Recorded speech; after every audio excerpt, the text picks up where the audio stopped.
है, तू फना नहीं होगा, ये ख्याल झूठा है। सांस फूटते ही सारे रिश्ते टूट जाएंगे, माँ बाप भाई बहन बीवी बच्चे छूट जाएंगे। जिसे तू अपना कहता कब ये तेरे साथी हैं, मौत है तेरी मंजिल ये सारे बाराती। जिनको भी हम लोग अपना मान रहे हैं सारे के सारे बाराती हैं। एक दिन बारात में चलेंगे और खेल समाप्त करके लौट आएंगे, फिर हिसाब किताब होगा भोज का। उसके पहले ही हम लोगों को सोचना चाहिए अच्छा था कानून।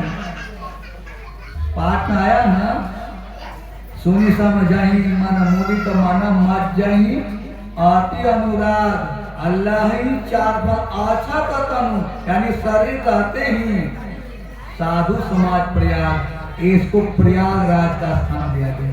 आज प्रयागराज में महाकुंभ लगने जा रहा है, ऐसे जनवरी से शुरू हो जाए। और कुंभ में विशेषता क्या है, 12 साल पर कुंभ लगता, पूर्ण कुंभ। ये ऐसा कुंभ है कि 12 बार लग चुका है, ये 12वां बार।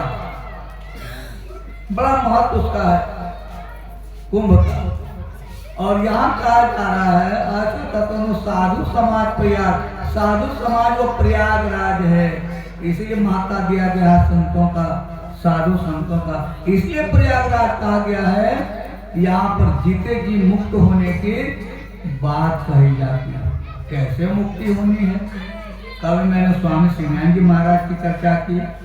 उन्होंने अपने गुरु से पूछा कैसे मुक्ति मिलेगी, कैसे मोक्ष मिलेगा, कैसे पानी में तैरना नहीं पड़ेगा, जंगल में भटकना नहीं पड़ेगा, आकाश में उड़ना नहीं पड़ेगा, अर्थात जन्म ही ना ले तो कहाँ जाए, जहां से हम आए वहीं पहुंचे। ये जीव जहां से आया है वहीं पहुंचा।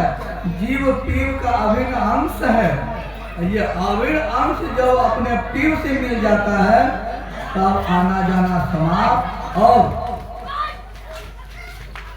आनंद के सागर में परमानंद की प्राप्ति हो जाती है। जीव की मुक्ति के लिए ही स्वामी श्रीनारायण महाराज अपने गुरुदेव कैसे हो तो प्रभु छूटा तो बात कैसे ये सभी बात छूटेगा। तब कहा शिवनारायण का है कर जो गुरु से पूछा संवाद।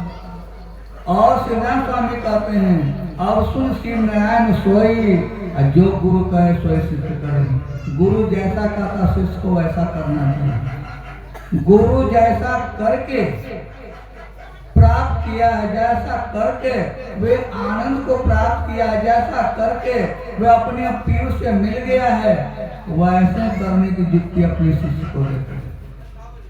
क्या करने की युक्ति देते हैं, कहते हैं बंधन नौ नारी जब होए तब सुन शिवनारायण।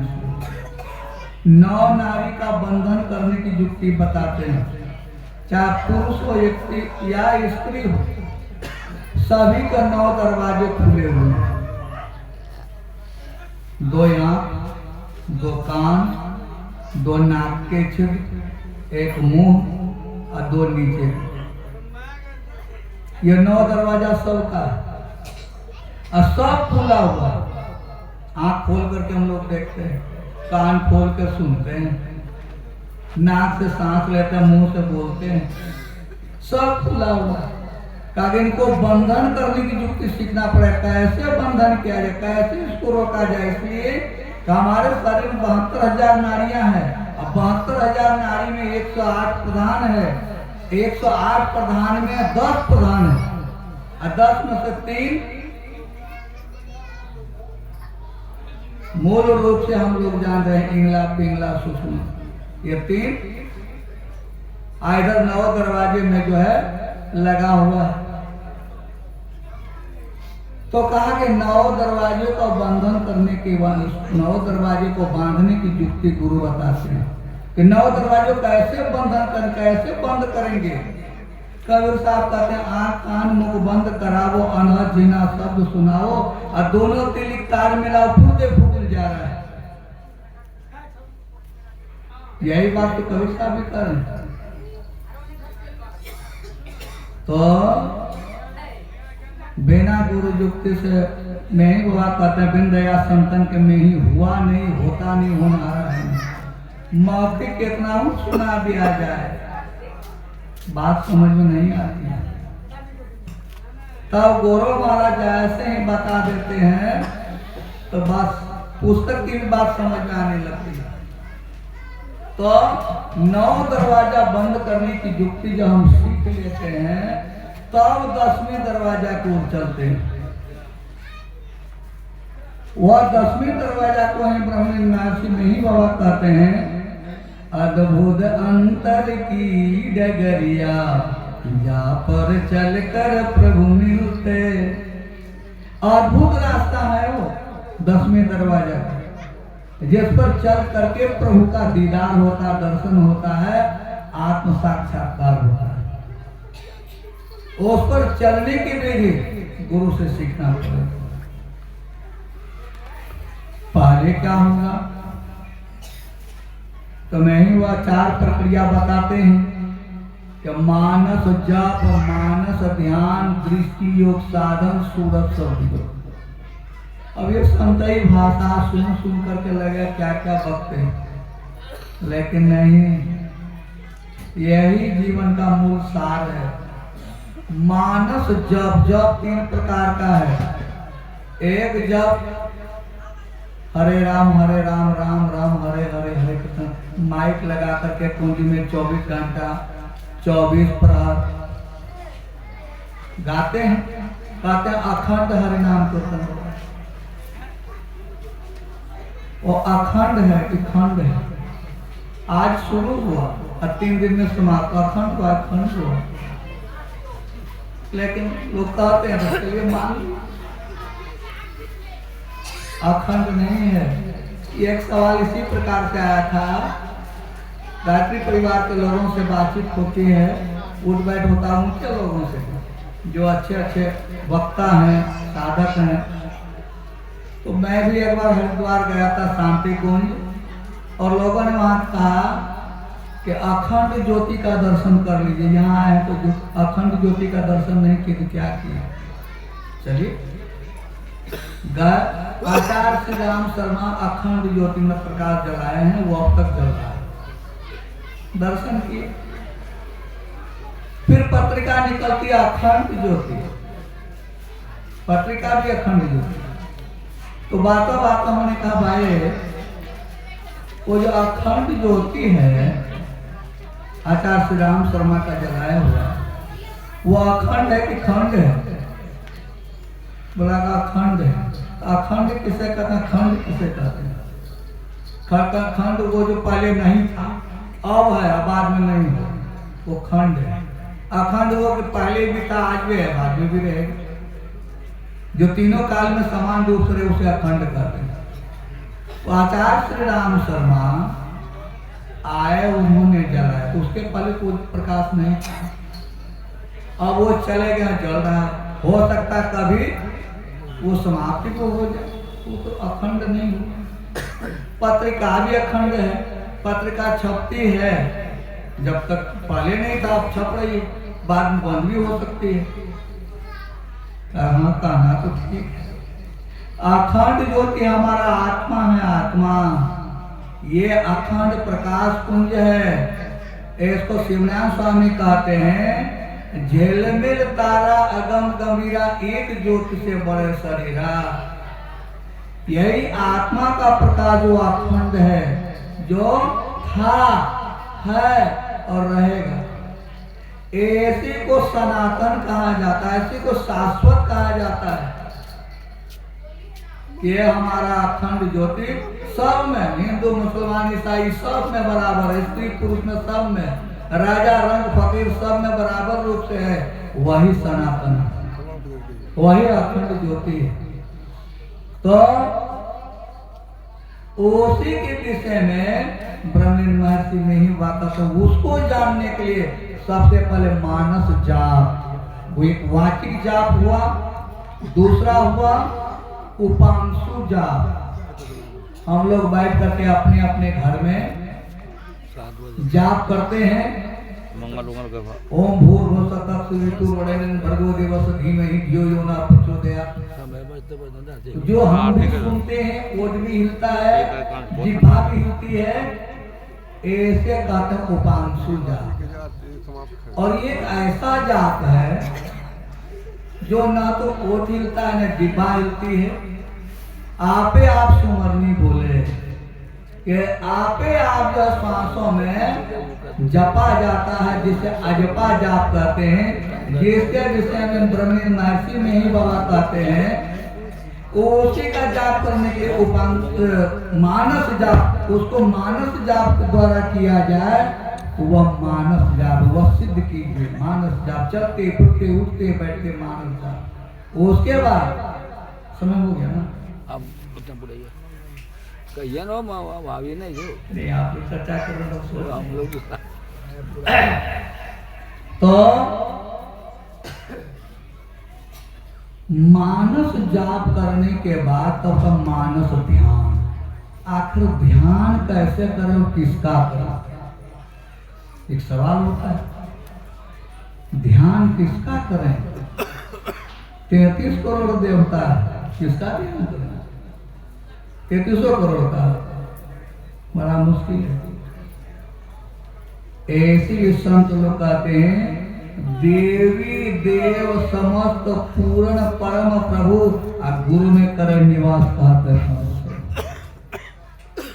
जितने प्रकार के देवी देवता की हम लोग बात करते हैं सब गुरु में निहित है। इसलिए मूल ध्यान गुरु रूप है। गुरु के रूप का ध्यान करना चाहिए। अब सवाल यहाँ ये भी है, कौन गुरु का ध्यान करें? शिवनारायण स्वामी का, कबीर साहब का, कि देव साहब का? किनका ध्यान करें?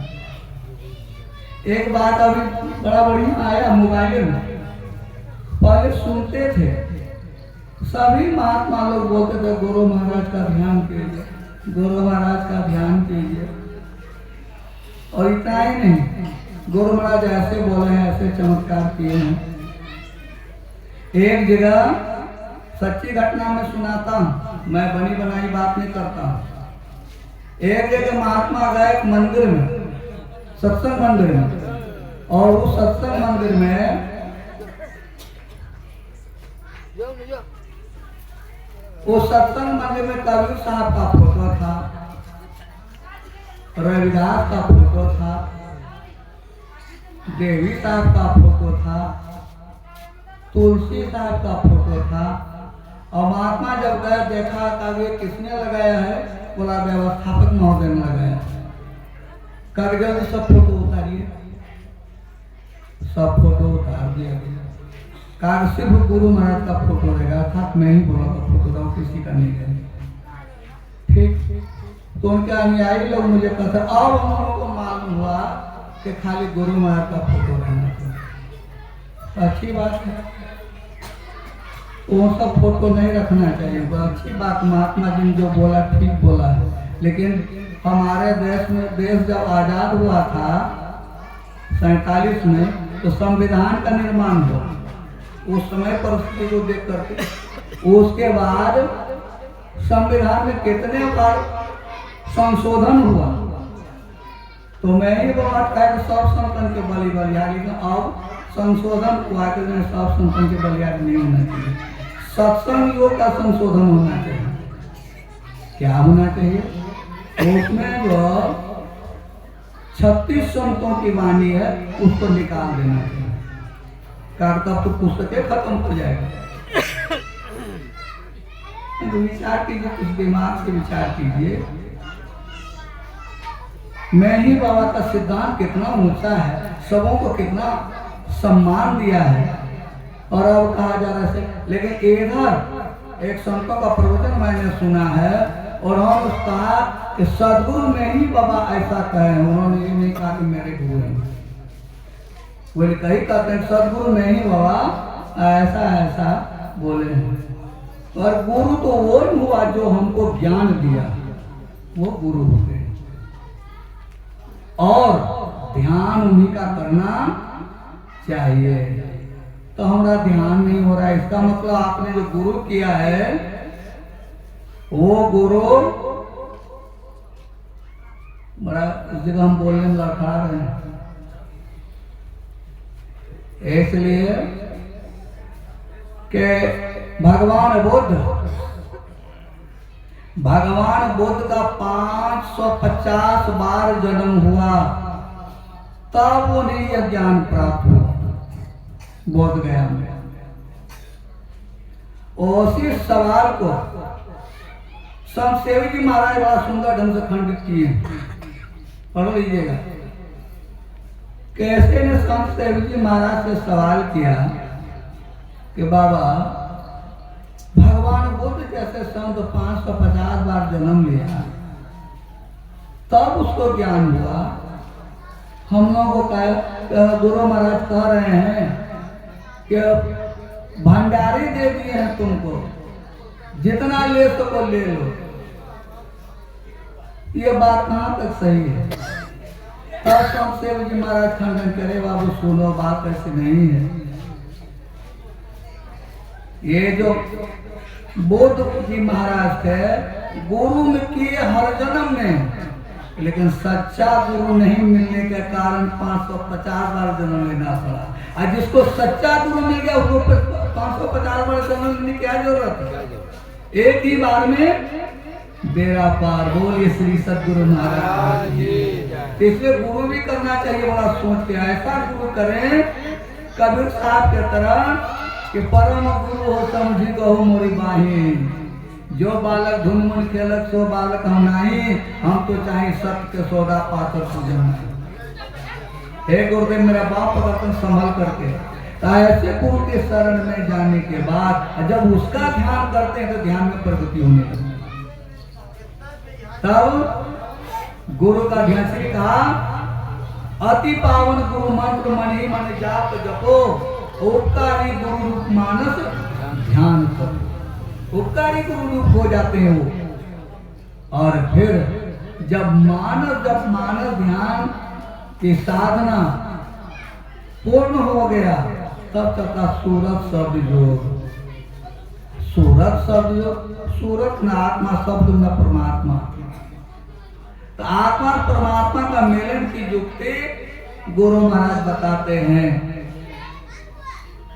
और जब उधर चलते तो उधर तो और गहन विषय आम लोगों के समझ से परे होता है। तो मानव ध्यान दृष्टि और साधन सूरत शब्द योग की प्रक्रिया नहीं होगा, सबको बताया। लेकिन कालांतर में कटौती हो गई। एक बार मेरा कार्यक्रम था धर्म में एक बाबा साहब आए थे, 2 दिन का कार्यक्रम था। सायंकालीन सत्संग में समाप्ति के बाद जब बैठे थे तो बाबा सुना रहे थे कि बाबा क्या बतावें, हमारे मत पंथ में भी अब भेड़ हो गया। इतना ऊंचा मत पंथ, इतने ना हम जब जाते हैं क्षेत्र में प्रोग्राम करते हैं तो कुछ लोगों को बैठाते हैं तो बैठिए, आप लोग दीक्षा यहाँ लिए, कौन कौन दीक्षा मिला है? तो मानव जप मानव ध्यान। कैसे करते हैं मानव जप, कैसे करते हैं मानव ध्यान? तो बताता है कि हम लोग पाँव हाथ धो के बैठ जाते हैं, मानव जप करते हैं। ये मानव जप होता है, मानव ध्यान कैसे करते हैं? तो मानव जप कर रहे हैं,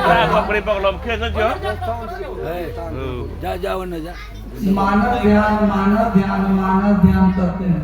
आप हमको तो बाबा बताइए कि यही हुआ मानव जप मानव ध्यान। हमने कहा इसमें उसका भी दोष नहीं है, न दीक्षा देने वाले का दोष न लेने वाले का दोष। दोष कहाँ पर है कि संत लोग कहा करते हैं जब पाप उतरन को चाहिए तो केवट से मिलके रहिए। कि अगर चाहते हम पार उतरे तो केवट से मिलकर, अर्थात गुरु से बार बार पूछते रहिए। कि गुरुदेव ऐसा ही ना बताए हैं, तो गुरुदेव कहेगा कि ना ऐसा नहीं बताए थे, ऐसा बताए हैं। तो एक बार दीक्षा लिया, दूसरे बार कभी मिलने ही नहीं जाता है, तो कैसे होगा? समस्या यहीं से। इसलिए गुरु से बार बार पूछ करके ज्ञान ले। जैसे शिवनारायण स्वामी गुरु से पूछते हैं कैसे मोक्ष हो, तो वो छूटत बाद विवाद कर या दम को मारे, घाट से मारे तब मुक्ति की राह से मारे। दम मना सांस, दम मना इंद्रिय। अपने सांसों को अभी नियंत्रित करना पड़ेगा। हम लोगों का सांस अनियंत्रित है। अनियंत्रित इसलिए है कि हमारा खान पान बिगड़ा हुआ है, हमारा कार्य कौशल भी बिगड़ा हुआ है, जिसके परिणाम स्वरूप सांस नियंत्रित नहीं है। जैसे सत्संग में बैठे हैं, जो व्यक्ति अभी जिस सुखासन पर बैठा हुआ होगा उसका सांस जरूर नियंत्रित होगा, और जो नहीं जानता सांस कैसे नियंत्रित होगा। तो सांसों को जब तक नियंत्रण नहीं करेंगे, ये सांस उलट मन पवन को गमन कर गगन में, सुनो गुरुदेव अनहद वाणी। स्वामी सिंह महाराज का ये श्वासों को उलट लो, जा रहा बाहर उसको अंदर ले चलो। कैसे ले चलो? तो गुरु युक्ति से। मैं बड़ा बढ़िया वजन है, गुरु युक्ति से ताक गगन में तब झलके एक तारा रे। गुरु युक्ति से सीखना पड़ेगा कैसे सांसों को उल्टा जाता है, कैसे सांसों को खींचा जाता है। और उसी शिवनारायण स्वामी अंत में कह दिए, अंतिम बात, मुर्दा मन ठहरा अंतिम मत कहीं जाओ, अदब निज रूप जान के जो भाव। जैसे ये उलट करके द्वादश अंकुर सेंध परवाना पहुंचत सोजो कुशल प्रवीणा। जो उलट करके द्वादश अंकुर पर चला जाता है वह स्थिर हो गया, वह फिर इस संसार में नहीं आएगा, आवागमन से मुक्त हो जाएगा। यही शिवनारायण स्वामी का सिद्धांत, यही सिद्धांत नहीं बाबा का है, यही सिद्धांत सभी संतों का है। किसी संत ने ऐसा होता नहीं कहा है। इसका फिर से अनुकूल ठाकुर ने चंद्र बड़ा सुंदर कहा है, ऊंचा से ऊंचा वह देश है, अधर ठिकानी, बिना संत न पावहि सूरत शब्द निशानी। ऊंचा वह देश है, बिना संत से नहीं मिलेगा। सतपुरुष चौथे पद वासा, संतन जहाँ करे निवासा, सो घर दर्शाया गुरु पूरे, बीन बजे जहाँ अचरज पूरे। बिल्कुल एक मिल रहा है। तो सभी संतों का एक ही मत है। इसी को समझने के लिए हम लोग सत्संग करते हैं। सत्संग दो प्रकार का है, बाहर सत्संग कथा प्रसंगा, अंतर सत्संग ध्यान।